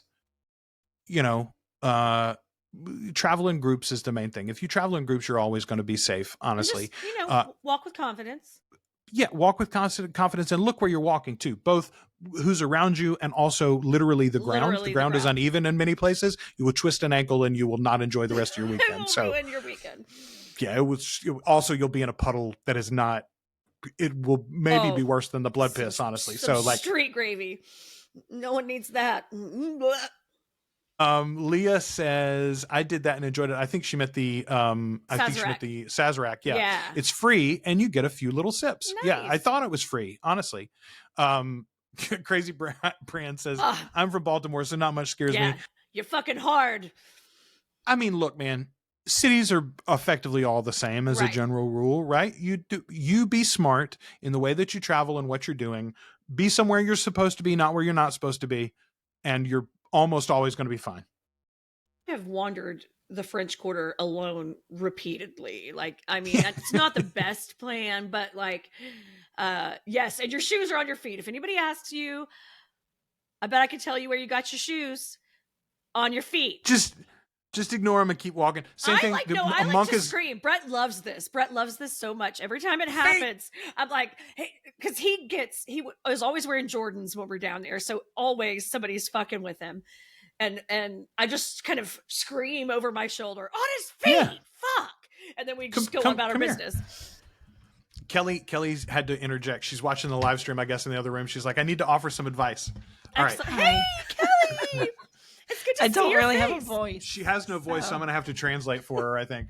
My piece of advice for New Orleans as a person who grew up there is just don't wear Mardi Gras beads when it's not carnival season. Yeah, that's good because advice. Then you stick out and you look like a tourist. You look like Mark. Which also makes you a very easy target. Yeah. For not just like the people that don't wish you well, but just also the people who are trying to sell you things. Yeah, the scammers, for sure. Just be smart. Like, Yeah. All of the shops, and she's right in that. Okay, so that's a good distinction because it's not just the scammers, right? The shops in the quarter, they also make their nut on the people who are never going to come back to New Orleans. Right. That's So where they make one their and done real trip. grift, right? So yeah. Oh, Kelly B-Day appearance. Look at that. Wait, yeah. Books and Gurs. You got a bunch of cheers here. Books and Gurs says a Kelly B-Day appearance. Yeah. Okay. So the things to know as far as the scams go: your shoes are on your feet. If a monk hands you beads, no, he didn't. No, Don't take give 'em those back. beads. Give them right back. That's not a monk. That's not a monk. They He's do not going home to a monastery. He does want your money. Like I try not to take Ubers and Lyfts everywhere. They're very expensive in the city. Honestly, if you can do streetcar, if you can walk, that's going to be your better bet. Yeah. And the quarter's so walkable. It's very, very walkable. It's also walkable. Yeah. Yeah. The city's very walkable. Only tourists wear beads. Only tourists say laissez le bon temps rouler. Don't say that out loud either. You're going to get accosted in a bad way. Don't call it Hey, Nolans. here's one too. Yeah, don't call it Nolans. And when you go into a bar to listen to music, don't let it be a cover bar, right? Like if they're playing Sweet Child of Mine or Paradise City, that's not the one that you want to go to, actually. That's fine. That's a good time, but there's a better time, there's like a two better, doors down. Yeah, there's a better bar where they're playing with some horns and a piano, and it's something that you don't hear on the radio on the oldies station. So yeah, that would be my strong suggestion. I'm so excited. I'm super excited to be with you all. Like, genuinely, it's going to be a lot of fun. And we will, as we get a little closer, we will lock in the times that would be best for, like, Kelly and I, for instance, and Ashley and Brett to go do something like the View Orleans. Yeah. So we'll get a group of y'all together to go do that. We'll try to get a group, or maybe two, maybe Ashley's group can go to Storyville at a different time than I want to go. And so maybe we'll have a couple of groups to do that. So anyway, there'll be opportunities to see us and hang out for those of you that are going to brave the trip to New Orleans. It's going to be fun. This is a really good. Get the NOLA Jazzy Pass. All right. Streetcars, There's buses, an app. and ferries. There's an app you can pay a single fee and get either like a day or a weekend or a week for a base rate, and you get to ride every bus and every streetcar. It's very useful. Yeah, that's a great idea. So good call. Fun. I love to ride the streetcars. They're so fun. Well, and that time of year is going to be really good in the city too. We'll be after the most of the heat. It won't be that hot anymore, but it'll be before it gets cold and wet. So yeah. Oh, Sammy asked that very question. What's the weather like that time of year? It's going to be good. It's going to be hot in the middle of the day, y'all. Yeah. When we take our tour with Rose at 3 o'clock, it's going to be warm probably. And also, if you've ever been to Orlando, you know this already, but it's the same way in Orlando. There is at least one shower every single day. Yeah. It will not have much warning, and it will be over. And 15 minutes after it's over, you won't know that it's rained. But you either take an umbrella or a poncho if that bothers you, or just take those opportunities. Like, oh, it's starting to rain a little bit. Dive into a store, a bar, a restaurant, have a bite to eat, have a snack. Stay away from the basements. Stay away from the basements. If someone asks you to see their basement, if you want to see their basement in New Orleans, don't go. There's not a basement. So somebody did correct us. Water. Somebody did correct us. There are a few like stone lined basements in some places. There's a bar somebody mentioned that they'd been to. Right. It's got an underground room or whatever. Yes, My point is, though, the house on First Street don't have a basement. I can tell. We can't tour it because somebody else owns it now. But there's not a basement on that First Street house. Buy a mini umbrella. Yeah, mini umbrella or a little poncho in your bag is the way to go for that. And it's literally, it's so much like Orlando in that way. Yeah, it's it like, is. It really is. It's a beautiful day, and then suddenly it's a downpour, and you're like, when did we go to the rainforest? And then 10 minutes later, it is dry outside. Yeah. And you're like, why did this happen? I don't know. It's New Orleans. It's the magic part of it. Yep. Crazy brand. Stay away from Mayfair, period.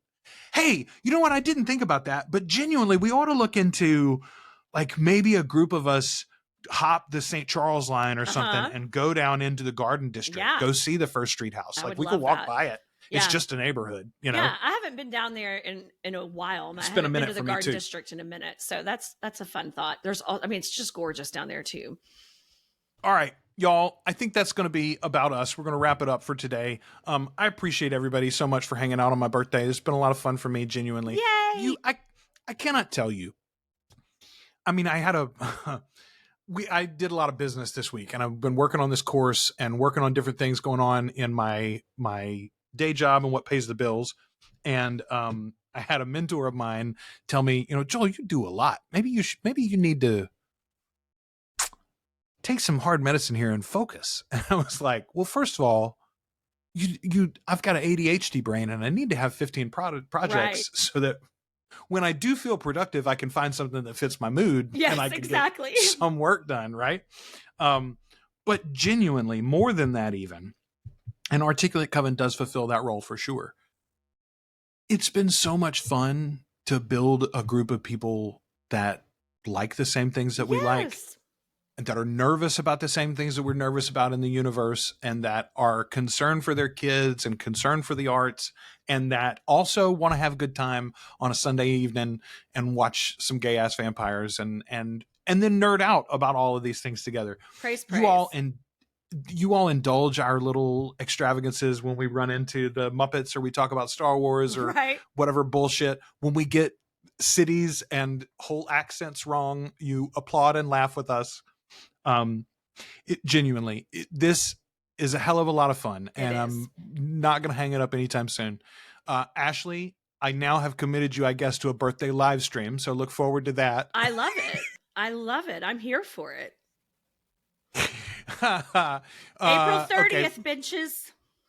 This is funny. So pack for every type of weather. No, don't pack for cold weather. For cold. It's not going to be cold. There's no cold weather. It will not be cold. Here's what you could do is, like, I'm going to have a couple of long sleeve shirts, like button up shirts that I like, because you might get a little breeze in the evenings if you're going to go do some late night stuff, right? But you don't need a coat. You genuinely do not need a coat. So don't pack for that. Pack for wet, pack for heat, pack for comfortable Caribbean weather, right? Yes. That's basically what you've got. Yeah. Good shoes. You're going to do a lot of walking. Good shoes. Thank you, Ashley and Joel. Happy birthday, sexy man bun. Thank you, Book Scars and Purrs. Appreciate you. Bran says, have a fantastic birthday, brother. My mama cooked me Brenner last night. My wife is cooking me a cake as we speak. And my children are going to watch a movie with me tomorrow. So it's I think the Bulldogs are going to win tonight.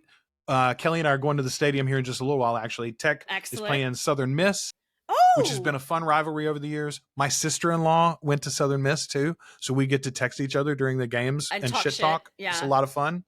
Yeah, that's a lot of fun. Thank you so much for everything you do, you guys. It's so fun to be nerds with y'all. I love absolutely you guys. is. Thank you. This is a new one. Have a great birthday, Joel. Super excited for you. No, this is the one that I was looking for. Dalin says, I recently discovered your podcast, and I'm so happy I found you guys. I feel so seen, especially in our love of petty vampires. That's what we do it, man. We're here for you. That's what we do it. You need one side of your brain to be distracted for the other one to perform at its best. Yes. That's really the key, isn't it? All right. Sammy says, I'm going to be the Eagly lookalike. The Iglay lookalike? Am I missing that reference? I don't know that reference. Sammy, you gotta get back to us on that one. I missed it, bud. We're not cool enough. We're not cool enough. I know, right? It's like you need to. Oh no, wait. That we've already done that one. I missed it. I don't know. Anyway, Sammy, message me about Eagly. I'm looking forward to seeing you too. I am genuinely so excited to see all of you in New Orleans. I'm super excited to hang out with my buddy Ashley. Like, it's been so long since we've hung out. I know, in real life, in person. Yeah, I'm so excited. It's been a hot minute. I haven't ever gotten to play with Kelly before, so I'm that's what I'm saying. Our spouses have never met, even though, like, they've got a lot to talk about themselves. Yes, God bless. God bless. Corralling the two of us, dealing with us. Yeah, 100%. Okay, boom. It's a character from the Theater of the Vampires. Oh! That's who Iglay is. Yes, of course. See, this is why I need you all. Thank you. All right. It takes a village. Guys, everybody, have a great weekend. Thank you all for doing all of this stuff with us. If you are not a member of the Patreon and in your position to support the show, $2 or more a month gets you access to everything we do. Whether you're a paying member of the Patreon or not, if you're on Patreon or Facebook, take advantage of my course offer, $250 instead of $650. And if you buy before the end of September, you get 2 seats for that $252 since you're a Coven member. And Ashley's podcast coming soon. We'll give you all the details. Next week, Next week, what are we going to be doing? We're going to be doing New Orleans, Ashley and Joel style. I'm very Topic excited. episodes coming up.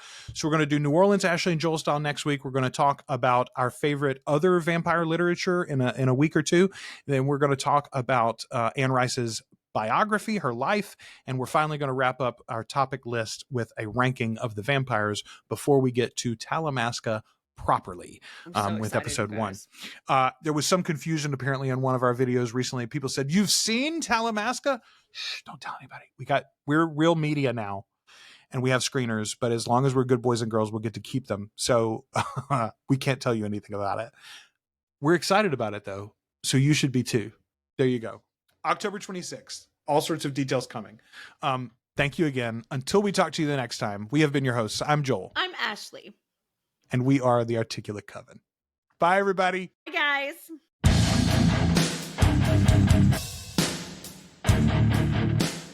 Thank you for sharing this time with the Articulate Coven. Support the show as either a free or paid member at articulatecoven.com/join. You can also find us on YouTube, Spotify, and wherever you listen to podcasts.